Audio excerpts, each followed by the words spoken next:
Patrick Baldwin Jr. was once seen as a consensus top 10 pick in this draft class, but his stock quickly plummeted after a bad freshman season at the University of Wisconsin-Milwaukee. This is Floor and Ceiling. Let's break him down.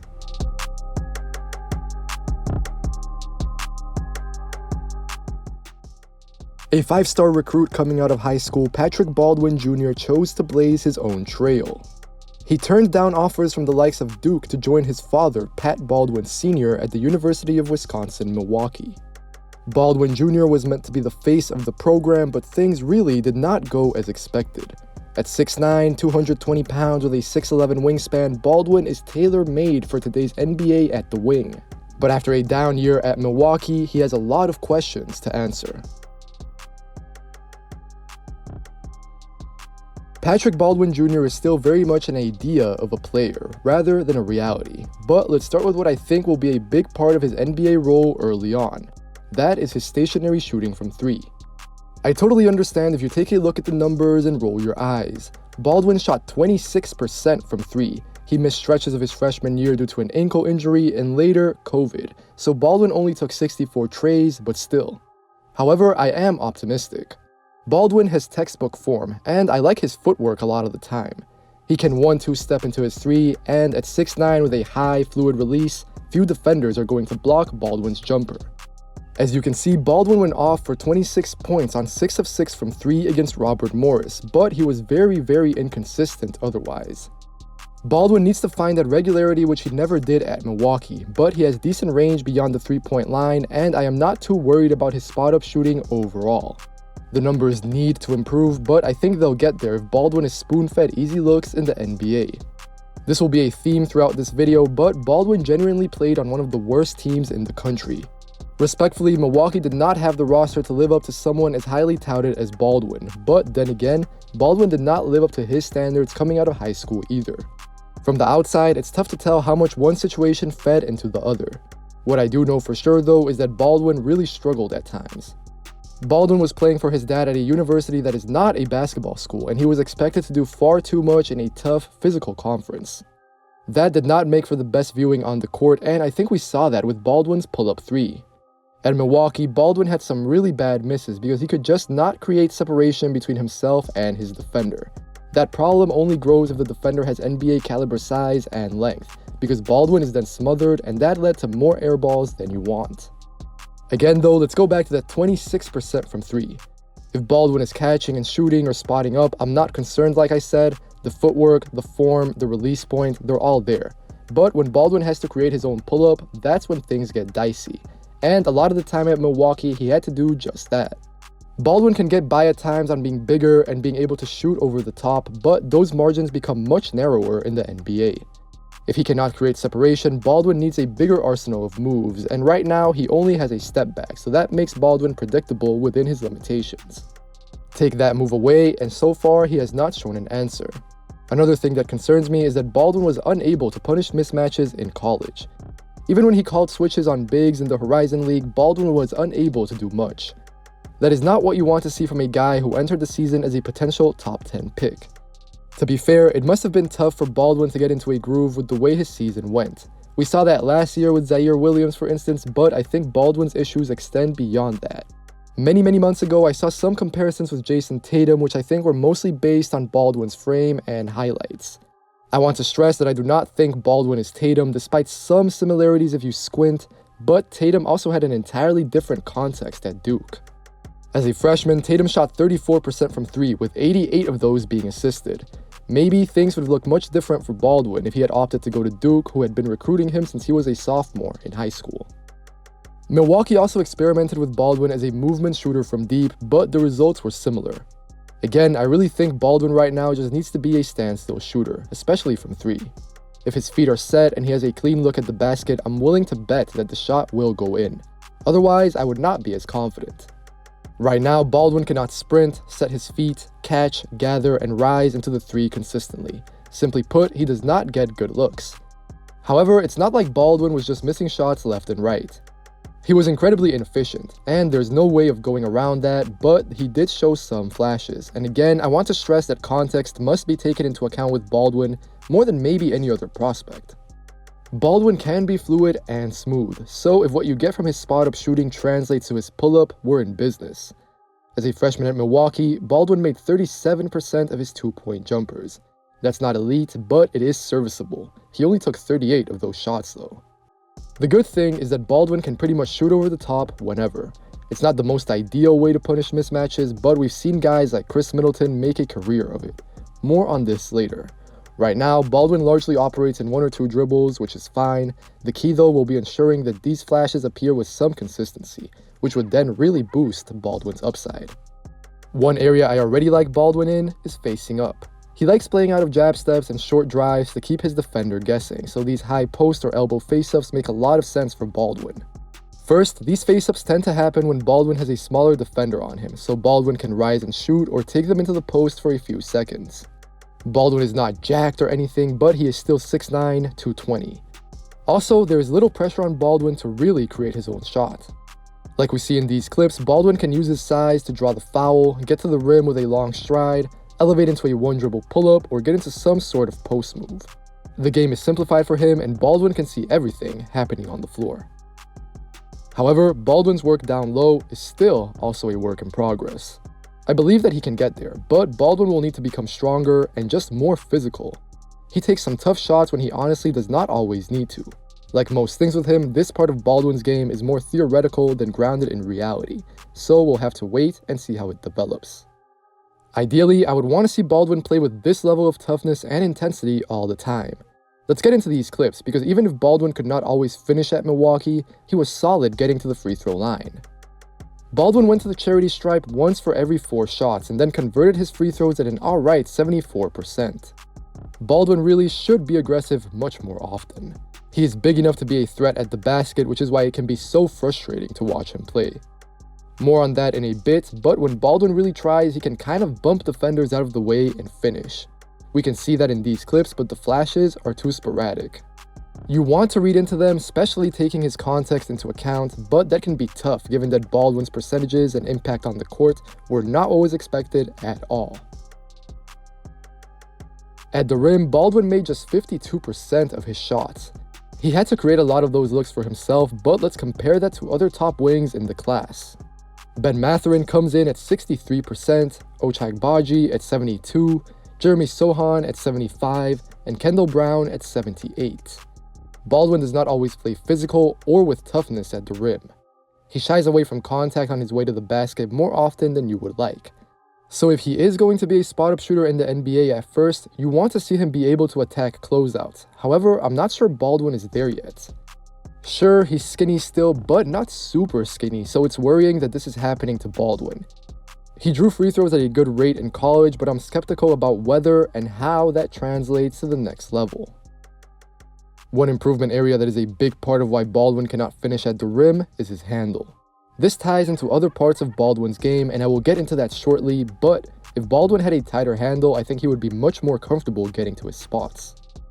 Baldwin's handle is loose more than anything in my opinion, and he does not keep the ball on a string, so he is prone to getting picked off at 6'9".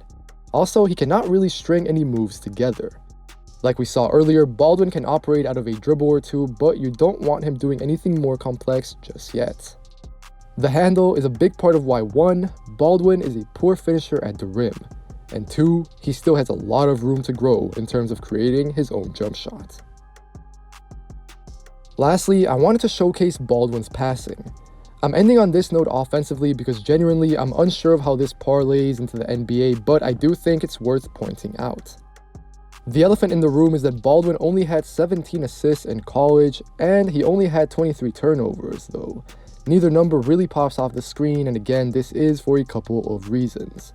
Baldwin missed significant time during the season, and really, he's just more of a scorer than playmaker. Still, I thought he showed some interesting flashes, and to be completely fair, some of the looks that Baldwin created were not converted. Milwaukee shot 32% from deep as a team, and one of the 2 guys that shot above 37% barely played. Again, I'm not too sure what to make of this, and part of it is definitely that Baldwin drew a lot more attention in college than I think he'll attract in the NBA given his current limitations. Still, I did think that Baldwin showed some creativity at times. He can pass with his back to the basket, push a little bit in transition, and generally created solid looks from 3. Milwaukee also had Baldwin play as the zone breaker versus Robert Morris, which I thought was interesting. It shows that he has some understanding of what reads to make, which spots on the court to look for, etc. But let's be clear, if a team wants to tap into this, some improvement is absolutely needed. Baldwin makes okay reads, but his execution can be sloppy, and this part of the game does not exactly come easy to him.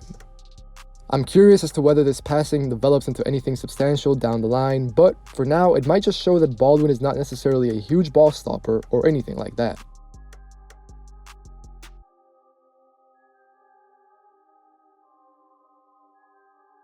Getting into his defense, it was a mixed bag for Patrick Baldwin Jr. in his freshman year. At 6'9" with a 6'11" wingspan, Baldwin has the tools to at least be a neutral defender. He is not super explosive or quick twitchy, but he has good footwork and moves around the floor fairly well. I do not think Baldwin is going to be a switchy type of defender, but hopefully he will be able to play solid defense on 3s and 4s. When Baldwin is locked in, he's fine. He can stay in front of his man and, like you're going to see in these clips, is pretty diligent with his closeouts. Again, that's where the footwork kicks in. I think that as long as Baldwin works to be in the right place, he's big and mobile enough to have some margin for error in terms of recovering and closing off the lanes. It's true that he did not face the highest level of competition in college, but we're talking about the fundamentals right now. As is the case with most young prospects, Baldwin has also shown some instincts getting deflections and steals. He averaged about a steal per game at Milwaukee, largely because Baldwin can play in the passing lanes due to his length. This part of his D could come in handy in a more aggressive defensive system in the NBA, but he will also likely have to learn when to rein in those instincts. More on this in a bit, but I'm also curious to see whether Baldwin builds on the flashes he has shown protecting the rim. Again, he got about a block a game at Milwaukee, and some of the signs were encouraging. I love plays like the ones in these clips. First, Baldwin is smart enough to follow the pick and roll and break up the lob. Then we see a few instances of Baldwin staying with a play as it develops and getting the rejection at the rim. Baldwin really has the means to do stuff like this more often. He just needs to stay engaged and play with a high motor at all times. The reason why I say this, despite all of the good signs we have seen from Baldwin so far, is because his defense is a lot like the rest of his game. Baldwin is very inconsistent on this end of the floor. He can be very on and off with his motor, which can be frustrating, especially when you see what Baldwin can do when he cares. For instance, he could protect the rim at an okay level, but he often lets the actions bypass him. Generally, Baldwin is not resistant to pressure. I have said this about him on the offensive side of the basketball, but Baldwin needs to apply himself and play tougher for his size. If you take him into the post, Baldwin does not put up too much of a fight, and his level of activity as a backline defender really fluctuates. One of the words that I think best describes Baldwin's defense right now is undisciplined. Maybe I'm being annoying about this, but I really think he would be fine if he tried harder. Part of it might have been being at Milwaukee or playing in a bad situation or struggling with injuries, but I doubt NBA decision makers care for those reasons too much. Baldwin's inconsistency and lack of discipline show up on D in multiple ways. The first is what I said earlier about letting the plays on the floor totally bypass him at times. But also, Baldwin is just not always dialed in as an individual defender. He plays too upright, and for the most part, does not get down in a stance. Often, Baldwin can be guilty of committing lazy fouls. On top of that, there is still room for improvement off the ball. Here, it's not so much the discipline, but just a learning curve, I think.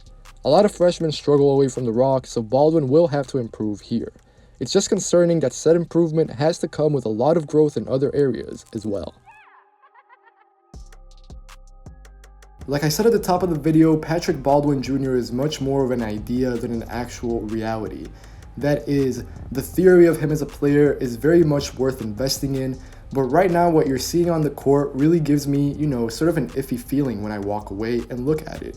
When you take a look and evaluate Baldwin's freshman season at Milwaukee, really his efficiency was terrible all across the board. That includes at the rim where he was bad, 2-point jumpers he was alright, but nothing incredible.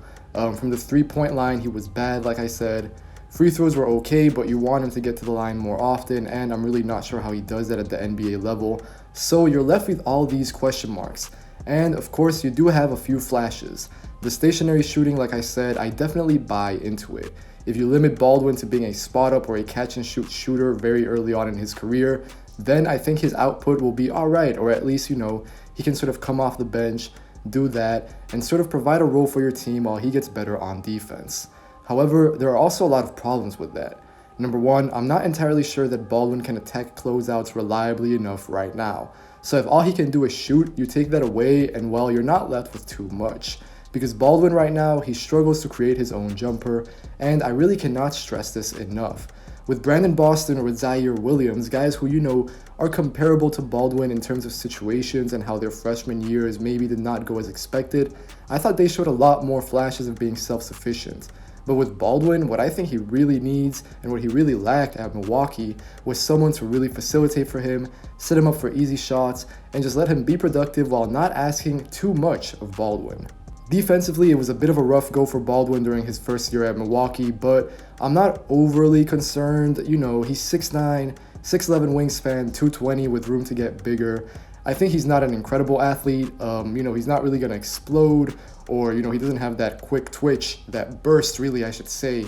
But he's not bad. I mean, Baldwin, when he tries, when he's locked in, like I said in the video, he can stay in front, he can close out all right, he can jump into passing lanes once in a while. What he really just needs is to find that consistency, and you could really say that for Baldwin across the board, but on defense, being locked in off the ball, making sure that you don't do those lazy reach-in fouls, making sure that, when you handle the ball and when you turn it over because your handle isn't there, you don't just get frustrated and give up points on the other end.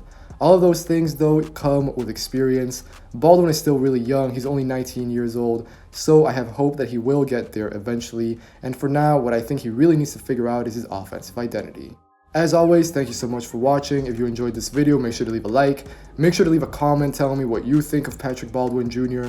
And as always, if you enjoy the channel, if you want to see more content like this, make sure to subscribe.